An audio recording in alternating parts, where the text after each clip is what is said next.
It's December 2004. Massively multiplayer online role-playing game World of Warcraft is taking the world by storm, and Wallace, the gnome rogue, walks barefoot through molten core.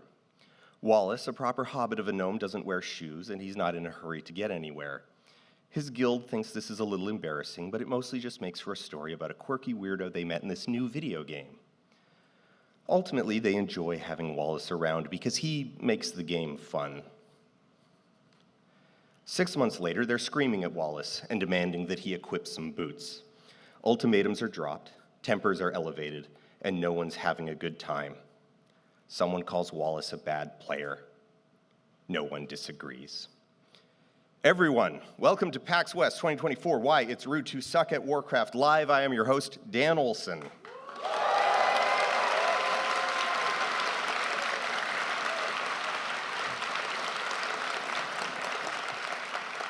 Okay, so not to tantalize all of you, but my ripcord, if this all starts to go just absolutely pear-shaped, I have this unopened pack of Robin Hood Prince of Thieves trading cards from 1991.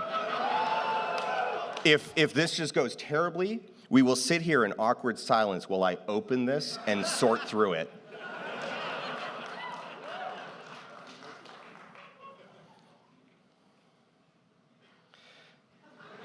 We'll get to that later. Instrumental play was first described by literary theorist Wolfgang Iser in his 1993 essay, The Ficative and the Imaginary. Iser, a highly influential theorist, saw play as being divided cleanly into the categories of free and instrumental based on how the act of playing related to goals. On one hand is play unburdened by systematized goals, and on the other hand is play with goals. In Iser's framework, play becomes instrumental the moment it has some intended outcome, something resembling rules and structure. However, in Iser's work, this was largely to distinguish between children chasing each other around a field for no reason other than because it felt fun in the moment, and children chasing each other in a game of football with concrete winners and losers. Its discussion in relation to video games is credited to the sociologist T.L. Taylor in her 2006 book, Play Between Worlds. Quote, "Instrumental play is a goal-oriented approach that values efficiency, expertise, and optimizing strategies as part of play. In instrumental play, the point of playing is not to reach the end, but to find the best way of getting there." This is, for the record, not a discussion of good players as opposed to bad players. We are talking about the ways you play the game in which being good is considered desirable. This is a critical distinction, and perhaps if there's going to be one takeaway from all this, it is this confrontation. The idea that being good at a game is a good thing, that the correct way of playing a game is one in which you are good at the game. This isn't some natural force of reality, but an imposed value. If you've ever gotten destroyed in a video game and felt awful about it, just ashamed of how hard you got thumped, that feeling isn't objective or natural. It is an instrumental value that you are imposing on yourself. It's common for instrumental play to be framed in opposition to fun, that they are ends of a spectrum. This is understandable in no small part because instrumental play tends towards optimization, which can often result in deeply unfun player behaviors. For those of you who follow World of Warcraft, in World of Warcraft Mists of Pandaria Remix, there was a 2-day span of time in which players spent upwards of 16 straight hours killing the same 14 frogs because they just so happened to have a higher than regular drop rate of a particular power item. This gets extended out to the extreme, where play framed around challenge or investment is treated as irrational or somehow less genuine than some hypothetically more pure, innocent, unadulterated version of play, unconcerned with doing well. It's important in this conversation to establish firmly that this is a false dichotomy. We're going to spend a lot of time talking about how fun gets optimized out of games, which is why I want to stress that they are not antithetical concepts. Rather than being in conflict with one another, they are instead in tension. There is not an opposed relationship, but there is a complex one. Because if you back up and think about it, it's easy to appreciate how someone can find a deep enjoyment in improving at a skill or achieving goals or discovering solutions to complex problems. Rather, instrumental play focused on goals, can be juxtaposed with free play, the form of play that is without ending. Neither free or instrumental play can exist in their purest form, but René Glass in his book Battlefields of Negotiation describes play in World of Warcraft as movement between instrumental and free play. For every arena match or dungeon, there is a time before and afterwards where you're waiting in town and just stand there aimless. This moment, this is free play approaching its purest form. An important consideration here is that game design can rarely compel the player to take action. A game can attempt to prescribe an action, such as the infamous press F to pay respects. But players tend to chafe against moments like that. As in clumsy hands, they tend to come off as naive or insincere, or, in the language of the youth, cringe. If you refuse to pay your respects, then that's it. The game doesn't even end so much as it just bricks, a standoff between you and a choice that doesn't exist. Whether or not you close the application, if you refuse to pay your respects, you functionally stop playing the game. World of Warcraft offers players a tremendous amount of agency. It is, after all, an entire virtual world. You are indeed broadly free to not pay your respects, and the game is generally cool with that. You can shun levels, talent trees, and even weapons and still play the game for a very, very long time in a way that is still identifiably play. Exploration is widely recognized as a pillar of gameplay in large open-world games like Warcraft or Elden Ring. No one would sanely claim that a player who spends hours of their time poking in every dusty corner of the world isn't playing the game. And yet this play has little to no interaction with the numbers that drive combat or the economy. Role-playing is a genuine example of the value of free play and the fuzzy edges of instrumental play.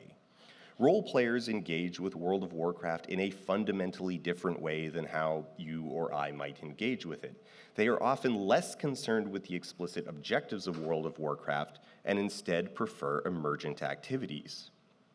By shunning the game's progression system, there is a clear embrace of free play. But when role players self-direct, say by holding an annual festival that raises tens of thousands of dollars of charity year after year, they are creating their own goals. And that morphs into a form of instrumental play. In this sense, you cannot have free and instrumental play in their purest forms. They will always morph into, one will always morph into the other. You might be surprised just how much of the study of WoW is concerned with role-playing because it reflects a fascinating alternative and socially driven means of engaging with a game. And that nuance, that question of how you can enable a form of play that by definition doesn't concern itself with numbers, with spreadsheets, the statistics, all the stuff that the game is fundamentally made of, that is awesome. Blizzard can't force you to stop staring at a wall, to stop wandering the wilds, but they can encourage and discourage certain play practices and very rarely abolish them in their entirety. In Battlefields of Negotiation, Glass's core insight is that Blizzard is not an omnipotent god in the World of Warcraft. The developers are not the arbiter. Yes, they have immense influence and a form of final say, but they are ultimately a stakeholder who pushes their vision of the game, which either aligns or resists against the player base. Writing on Lineage 2, Professor of Informatics Constance Steinkuhler describes MMOs as defined by a mangle of play, the push and pull relationship between game developers and their players. Blizzard has access to certain tools and means of creating the legitimate World of Warcraft experience. They have control over the servers and decide what bespoke content gets made and implemented, but they are not the sole hand attempting to sculpt the game. MMOs are interactively stabilized systems, co-evolutionary, the emergent result of the intersection of designers armed with their technology and players armed with their own practices. Blizzard has code, the players have codes of practices. Social codes of practices are the tenets laid down by individuals within the game who have no design power or automatically conferred authority. These social codes are often linked with perceptions of foul play and the spirit of the game, but they go far beyond that and can shape what is considered legitimate play in World of Warcraft. In Leet Noobs, Mark Chen sees success in World of Warcraft as dynamically defined. To be good at World of Warcraft is defined by consensus. Put another way, you are good if you do enough of the things that we collectively decided that good players do. Success is relative and socially defined. For Glaz, World of Warcraft is composed of various idiocultures, groups of players linked together by particular systems of knowledge, belief, behaviors, and customs.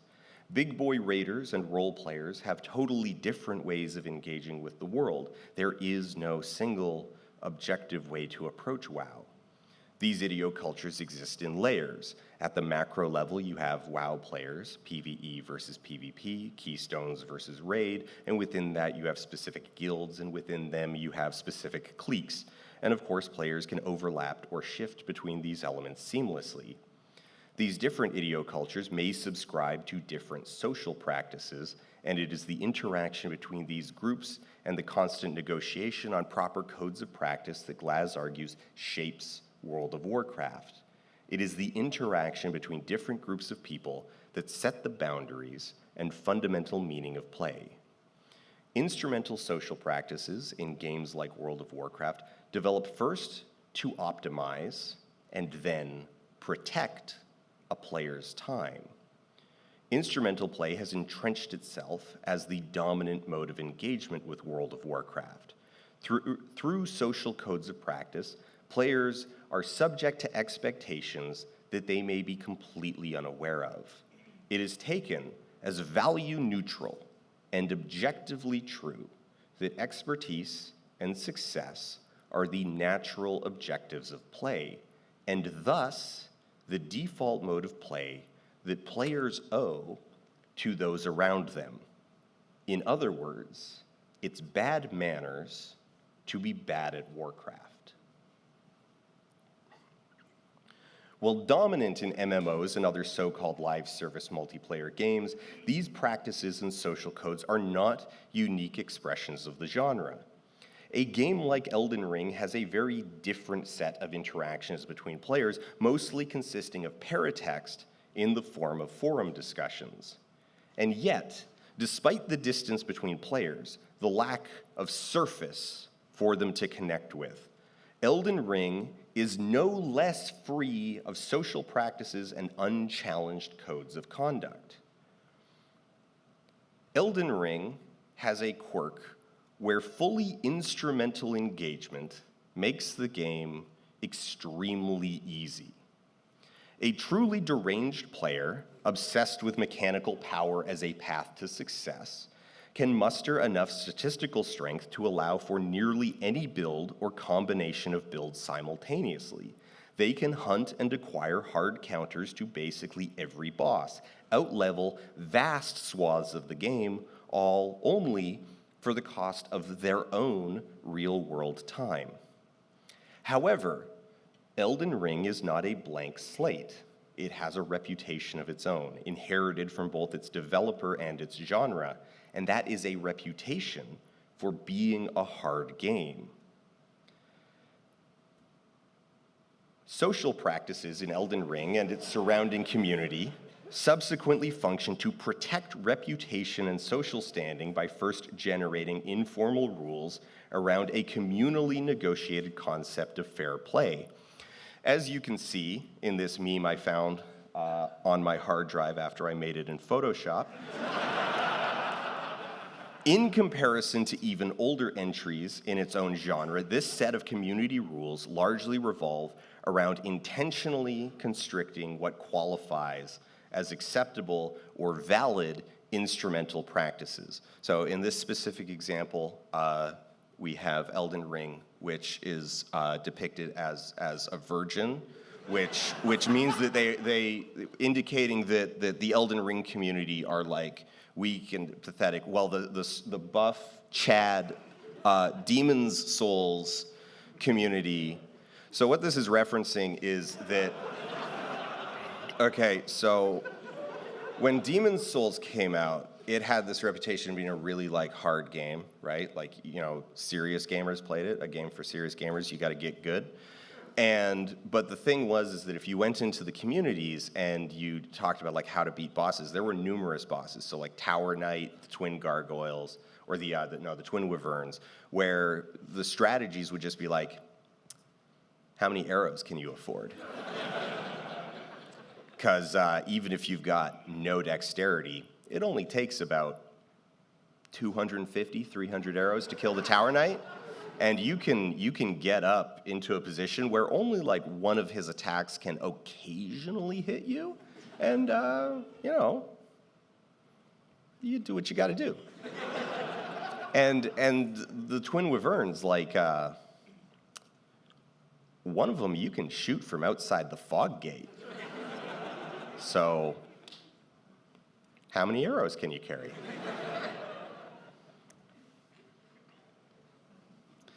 The Elden Ring community tries really hard to be accepting and nominally embraces the philosophy that success is success.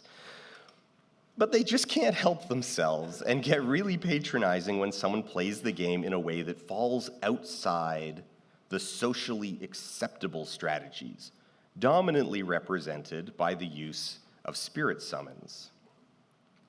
Spirit summons are a mechanic in Elden Ring that allows the player to call a computer-controlled assistant into combat. There are a wide variety of them available, ranging from what are essentially joke options up to a number of extremely powerful, if somewhat challenging to acquire options, like the Mimic tier. This one in particular creates a fairly durable clone of your character, with the main caveat being that it behaves like you've handed the Player 2 controller to your younger brother. Since the Mimic is a clone, the player can manipulate what it has access to. This can allow the player to do things like stagger bosses with greater ease, trigger massive damage spikes from bleed, or apply devastating debuffs like Scarlet Rot. In addition to this, the presence of a second player target can very effectively deflate many encounters, serving as essentially a hard counter simply by being present. The AI in Elden Ring is not particularly sophisticated, and many bosses will bluntly chase the thing that attacked them most recently, or simply the thing that is closest to them, and will only reevaluate targeting priority after lengthy combos that provide players with large windows to exploit to damage the boss. As I said, the Elden Ring community tries very hard to pretend to embrace a philosophy of success is success, but many commenters can't help but turn profoundly patronizing when the subject comes up. Like, sure, success is success, but you know,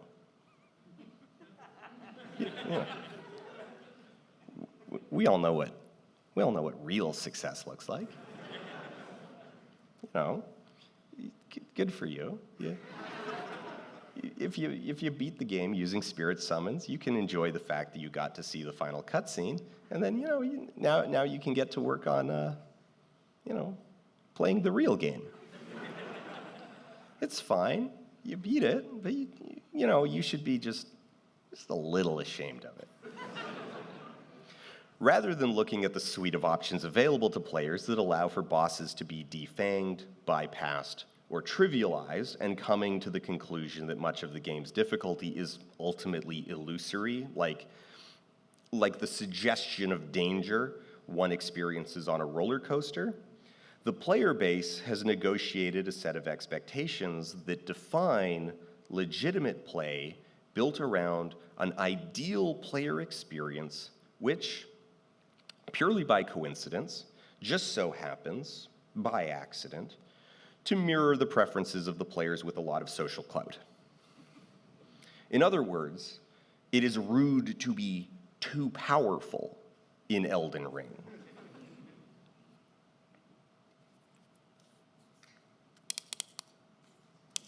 I should have opened this before. I did not realize it would be that hard.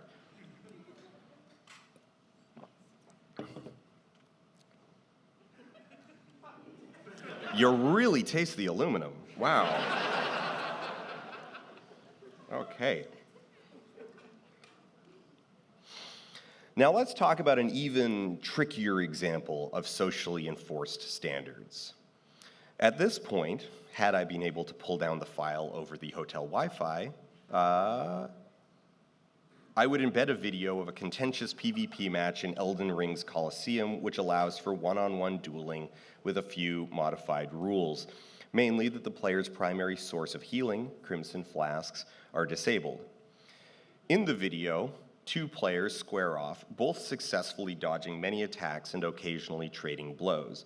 The point of view character is initially winning, but whenever his opponent is at risk of a decisive loss, he retreats into a corner, positions himself against the wall, and casts a powerful healing spell that restores all of his hit points. Since the point of view character does not have similar spells equipped, in the end, the POV character loses the battle of attrition and dies. In the Reddit comments, the OP complains not only about the healing, but specifically about the player's strategy of backing into a corner, thus protecting themselves from being backstabbed during their casting. I believe he says it is criminal to not leave your back open so that you can be countered for using this strategy, Now, this is an utterly fascinating dynamic as a conflict of instrumental and social practices. In terms of pure instrumental gameplay, no one here has done anything wrong. In fact, the healer character has not only thought ahead about the massive numerical advantage conferred by being able to double or triple the amount of hit points available, but is actively and cleverly protecting themselves. This is not unskilled play by any means. It slows the match down, as defensive play tends to do, but not by an unreasonable amount. The match still lasts less than 2 minutes. But the community hates and resents this strategy. Mods on the subreddit will pin and lock a top comment grousing about healing and duels, but all of these links in this post just lead to other video posts of people losing to healers. It's like, for the people that think healing in Arena is balanced and fair and should be allowed, cope harder. But every single one of these, it's literally just a Twitch clip of somebody losing a duel. There is no breakdown, there is no analysis, there isn't even considered rhetoric. The value of these videos is taken as a given that someone will see these posts of someone losing to a build they were unprepared to respond to and treat it as self-evident that the build should be banned or, at the very minimum, socially shunned. Video games provide us with a fascinating microcosm of social negotiation, the ways in which rules are created, because this conflict is ultimately not a conflict of numbers and statistics, Based on the numerous clips of fight posted on the Elden Ring PvP subreddit, admittedly a self-selected for matches people felt like posting and not at all an academically rigorous sample. Healers don't actually fare much better than baseline. It's not a strategy that produces an outsized win rate. It is simply a strategy that some players find obnoxious. They do not consider it to be the correct way to play. 2, equally instrumental practices have come into conflict, and the end result is a social struggle. Okay, now I want to wrap up with a couple of my favorite community comments in response to the original video, because a lot of you left some really astoundingly amazing replies. So I have this one. Okay, so one of the best genres of reply that I got was this, like, because the main video was about World of Warcraft, and so there were a lot of people who had left World of Warcraft for Final Fantasy XIV, or people who had always played Final Fantasy XIV who would say like, "Oh man, super glad that doesn't happen in Final Fantasy." And comments like that would be right next to ones like this. In Disney's Toontown Online, the player base developed a very specific strategy for getting through high-level COG facilities as fast as possible, mostly based around the sound gag track. Sound gags are low-damage gags, weapons, that hit all enemies, and you get a pretty substantial damage boost if multiple tunes use sound on the same turn. Now, I was a very young child, like 5 or 6 when I started out, when I created my main tune, and I built her without the sound track. Tunes could have all but one gag track. I think most people went without trap. It has the highest damage, but needs to be used in conjunction with lure, so most considered it to be too risky to be worth it. All this culminated in me regularly being denied entrance to headquarter boss battles, raids, for being soundless. Despite having almost max out gags and laugh health, but also basically equivalent to character level. It's funny to think about it now, but back then, as a little kid, it really felt like I was being bullied by everyone, especially since I named my tune after myself. So, I assure you, this happens in Final Fantasy.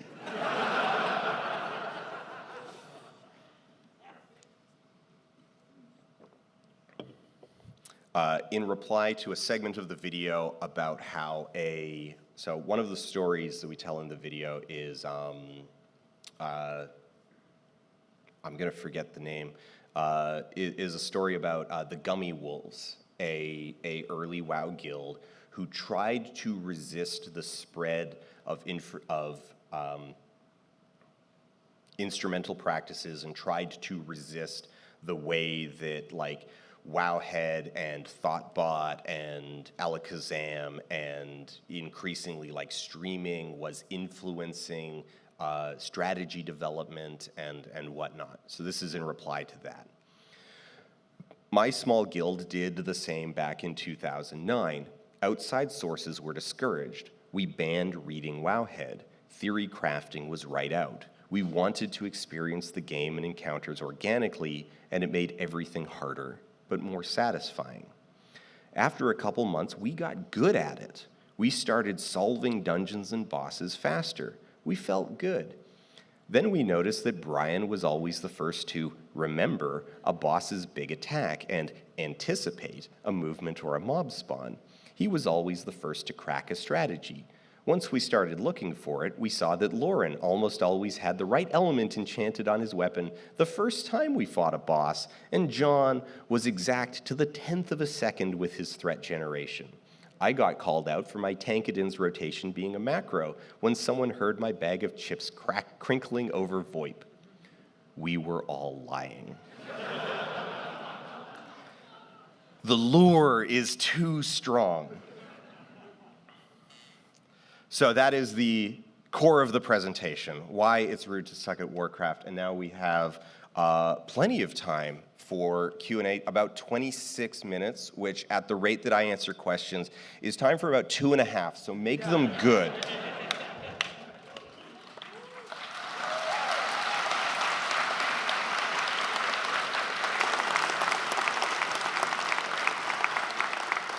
There are, microphones on the left, microphones on the right. I'm going to flip a coin. Mike Chuck. I'm just going to pick left. Left wins first. Sorry. Left. Wait. Right? No, left is now pointing at right. What am I supposed to do? Okay, right wants to go. Right wins. Testing. Right took it. Hi, Mr. Olson. Big fan of your videos. I've been watching you for like 10 years, something like that. I really appreciate the critical look that you had at like your videos on like cryptocurrency. I feel like there is a very heavy cynicism in a lot of the more recent videos, and I guess I'm wondering, like, with that criticality, how do you avoid entering into, say, I don't know, a more destructive mindset, like when you are trying to make videos that have heavy elements of constructive criticism? So the question is predicated on the premise that I am successful at that. I very much admire your faith in me. No, it is a thing that I struggle with. Probably the biggest example of that was Triumph of the Will, and talking about the narrative and mechanics of propaganda. I wound up finding myself in a very, very dark place after making that one. Even though some of the like surface level historical Nazi propaganda is kind of like tame, just spending so much time with it had kind of a profound negative impact on my just like, there was just like a cloud hanging over me for a while.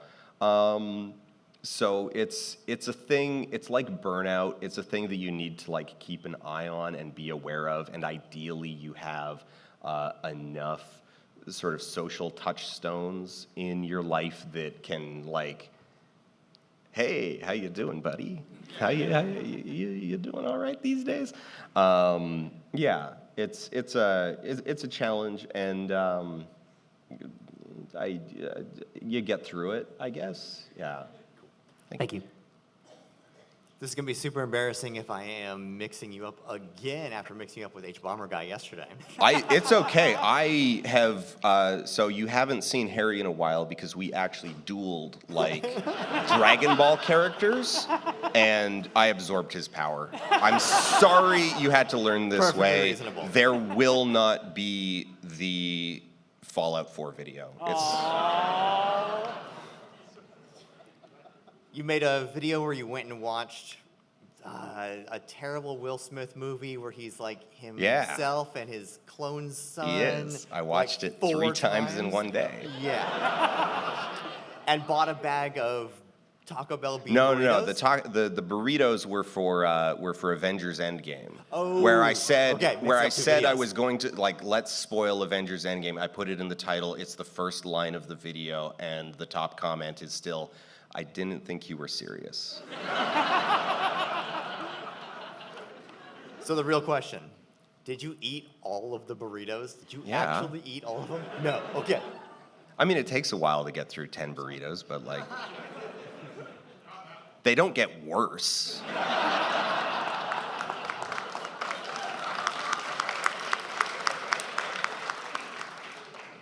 Hi, Dan. So you mentioned in the presentation about how different cliques within a game will develop different goals, like role players versus PvPers versus raiders.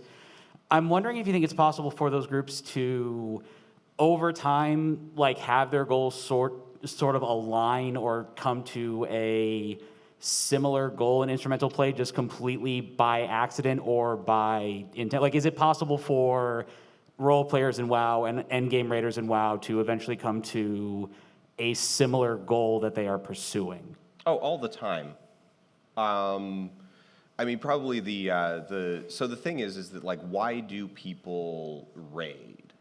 And usually it's like the thing that sort of goes unacknowledged in, I think, a lot of World of Warcraft commentary about like endgame raiding is that the main reason why people are doing it is usually for like I mean, it's for clout, but it'll also be like for transmog, for the mounts that you can only get that way.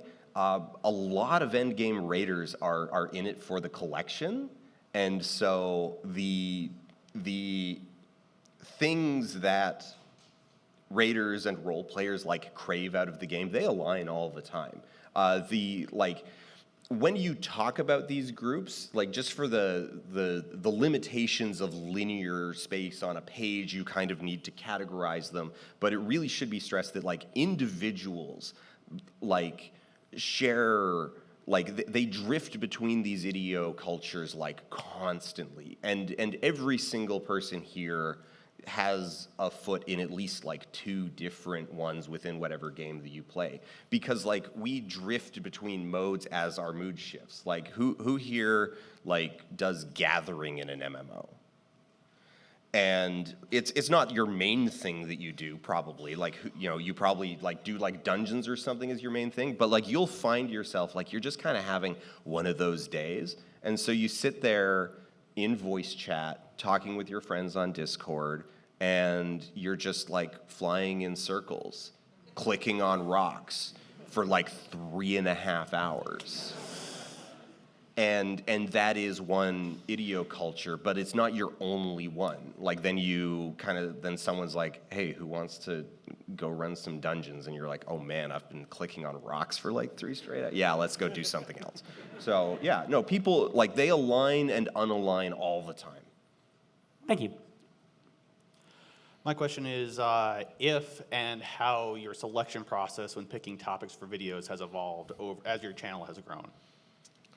I don't think it's really evolved. It's always been sort of the same. I finish a project, and then there's kind of this period where like I'll be working on 2, 3, 4 sort of in parallel with each other, and it just kind of comes down to whichever one floats to the top as having the most progress or just like grabbing me the hardest. That element of it hasn't really changed, just sort of the topics on the plate have, and as the ambitions of the channel have gotten a little bit bigger and more aggressive. So yeah, and this year I'm trying a thing. I'm trying an experiment where if on Patreon I'm trying to more regularly post kind of smaller, rougher videos to sort of fill those old gaps, because I do miss like a lot of the topics that I used to cover.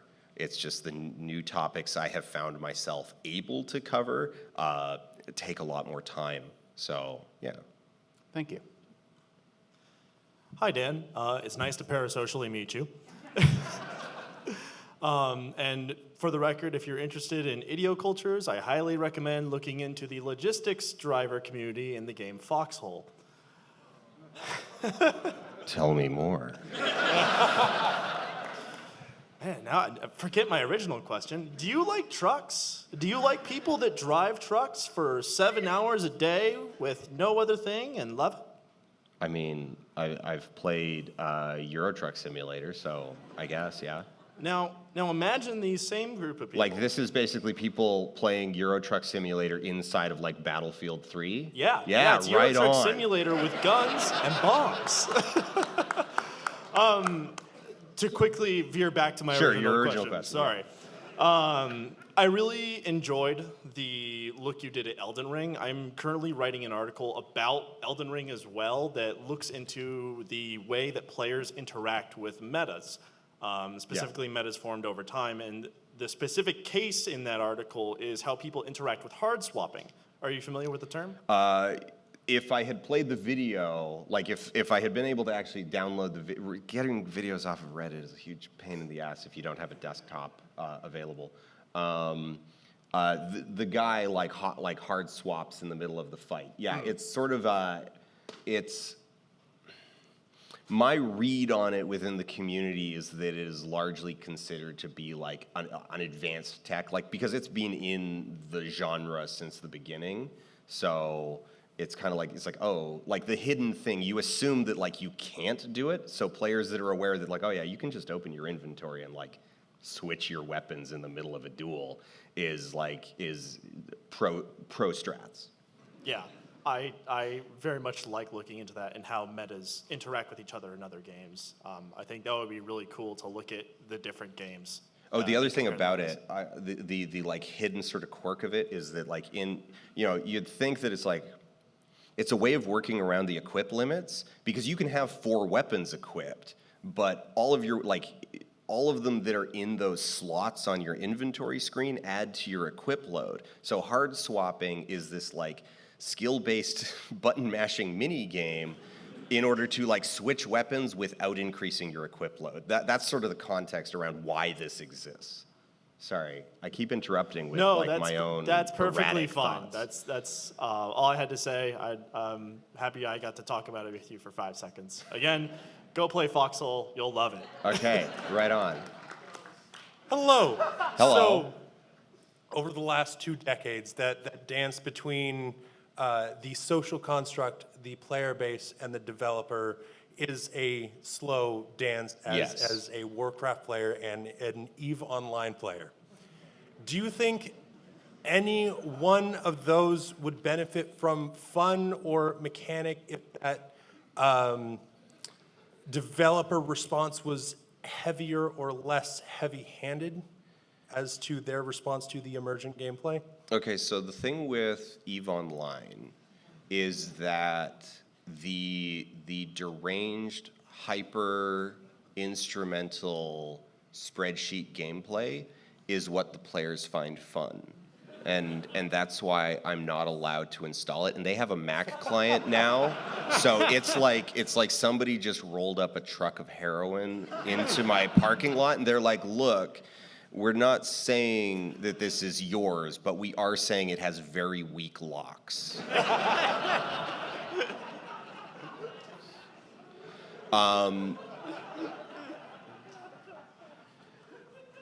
So like it's kind of hard to evaluate like every single interaction that has come down to a question of like, I mean, there actually is a good example of where developers intervened and were well aware that they would need to do a very good job in order to sell players on basically removing a feature, and that's with dragon riding. So dragon riding was implemented in World of Warcraft in order to basically nerf flying, because flying had grown too powerful and was creating too many negative player behaviors. Players weren't interacting with the world enough. They would just hover over objectives and like wait for things to spawn, and then like 50 birds would just drop from the sky and the thing would die, and then they would turn back into birds and fly away. And the thing is that on an individual player basis, so like I was a druid main for like years and years and years and years, and when you're in that role, you're like, you feel clever, you feel smart that you're doing this thing, that you're able to optimize your gameplay to this extent. But over long periods of time and over the entire player base, it has a negative impact on the fabric of the game. So the developers knew they needed to find a way to get players back onto the ground. But the classic strategy that they had used in like Warlords of Draenor of like locking flying behind a patch or two wasn't popular because it sucks. And so what they knew they needed is they needed a version of flying that would basically force players to fly less, but in order to sell them on that, it needed some other selling point. It needed some juice. You needed to make it tasty. And so they looked at Guild Wars 2, fantastic MMO, and lifted some design ideas for them about dynamic flying, and they built dragon riding out of it. And it was like, okay, well, what if we make this version of flying that is less convenient, but hella fun?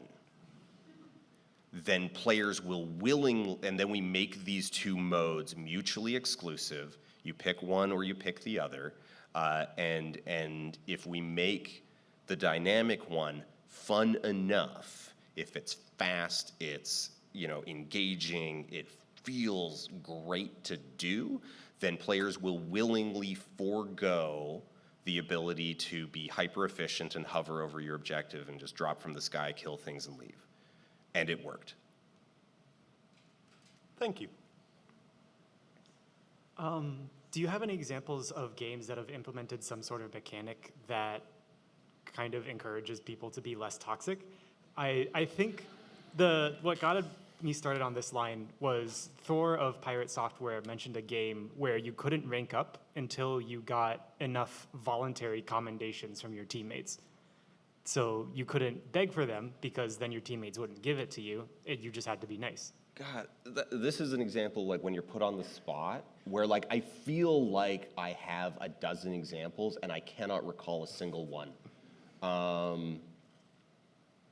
Oh gosh, I am stumped. Yes, I know there's a bunch out there, and I'm just drawing a blank in terms of like what they're like in terms of their names. No, like there are examples. Yeah, there are a bunch of examples out there of the ways that developers have tried to mold player behaviors and basically like, you know, it's like you cannot participate in the mechanics unless you play nice. I mean, the kind of the classic like counter example of that is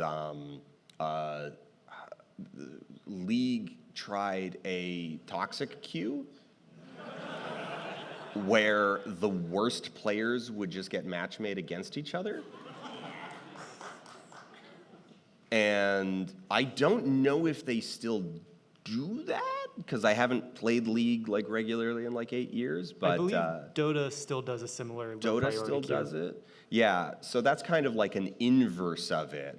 But yeah, there's a bunch of like interesting examples, and I'm sorry that I can't. That my brain is just a blank. Is it easier to think of one that wasn't successful?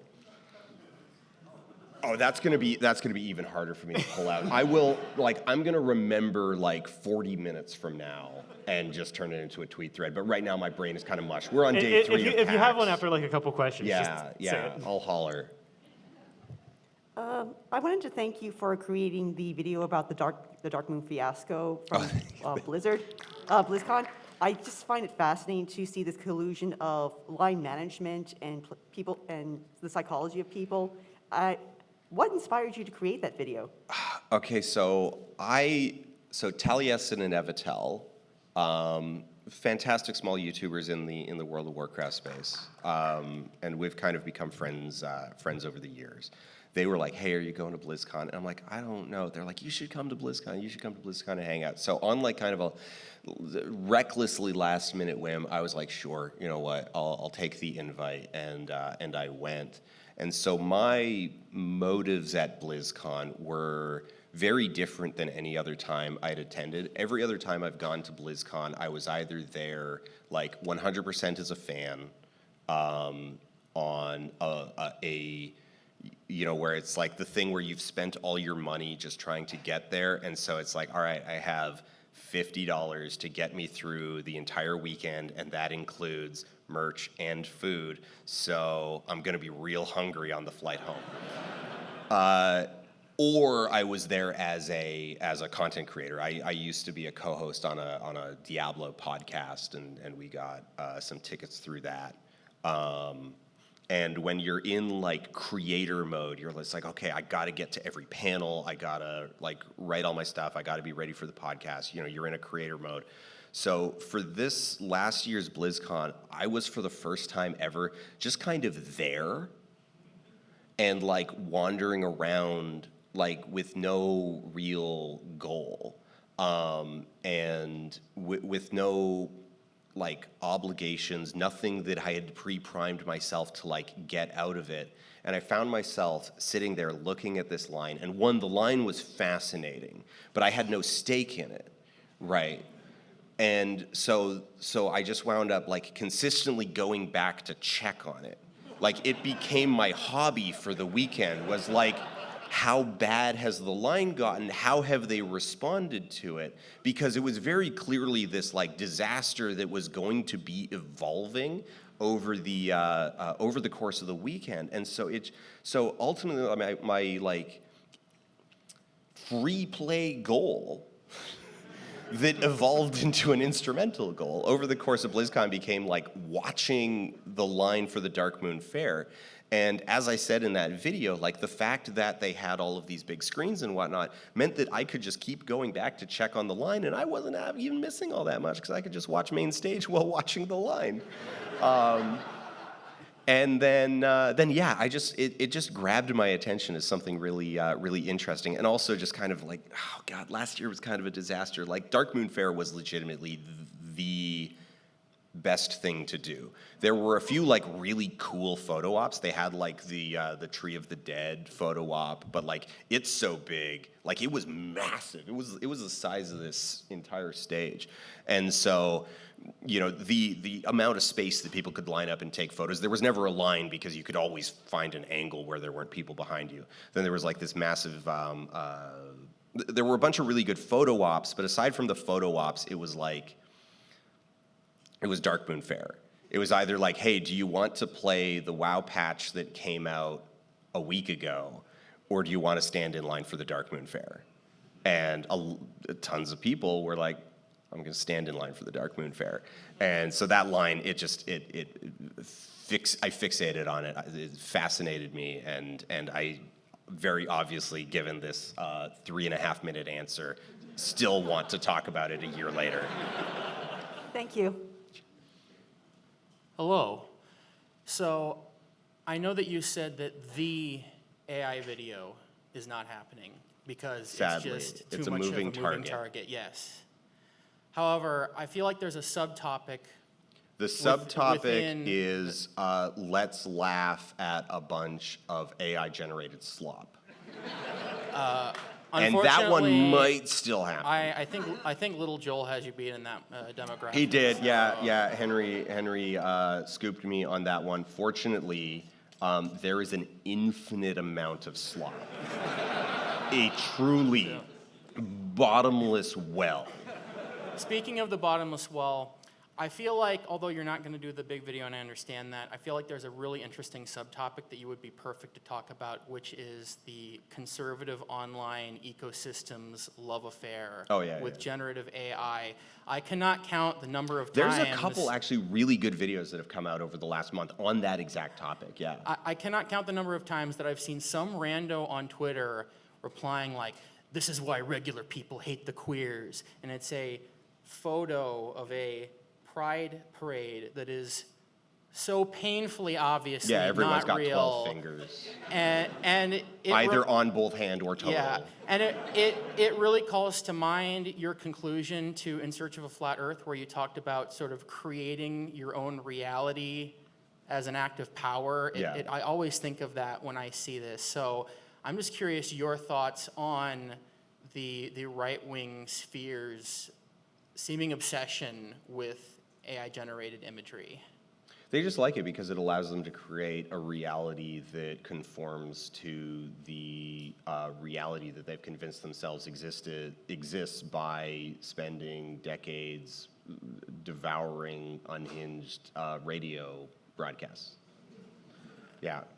And I've seen a bunch of like really good stuff come out over the last like month or so on that exact topic of the relationship between like conservative Facebook and AI generated art. So yeah, I mean, it would be a good topic.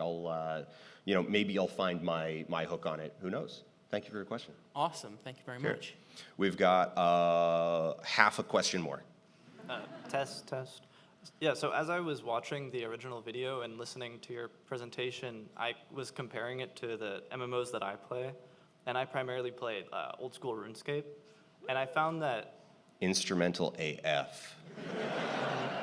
I found that it's not really rude to be bad at old school RuneScape.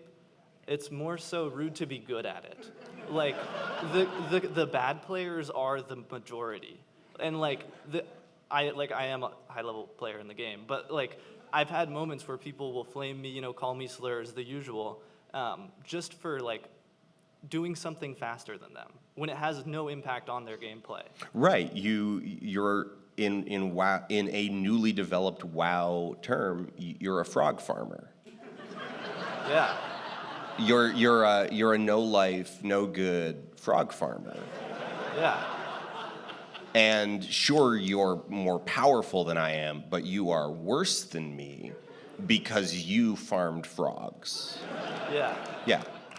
I just thought it was an interesting comparison because the phenomenon doesn't present the same way in every game. True. Yeah. Very much true. It's highly malleable, and that's why. Hence the Elden Ring sort of like ending with this sort of focus on Elden Ring PvP, where it's like the healer characters are making, like, from an absolute power standpoint, I have 30 seconds for this answer. From an absolute power standpoint, the healer characters are making the correct choice. They have 3, 4, 5 times as many hit points. They're better mechanically, but some people just they just find it obnoxious to fight against, and so they're like, this shouldn't exist. We have 10 seconds left. Thank you for your comment.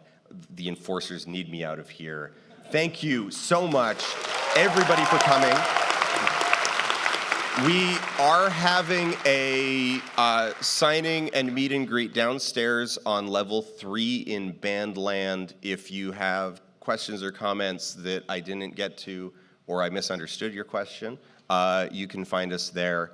And we're at look for the Combination Film Joy Folding Ideas booth. Level 3 down below. We'll see you there. I'll be down shortly. Thank you for coming.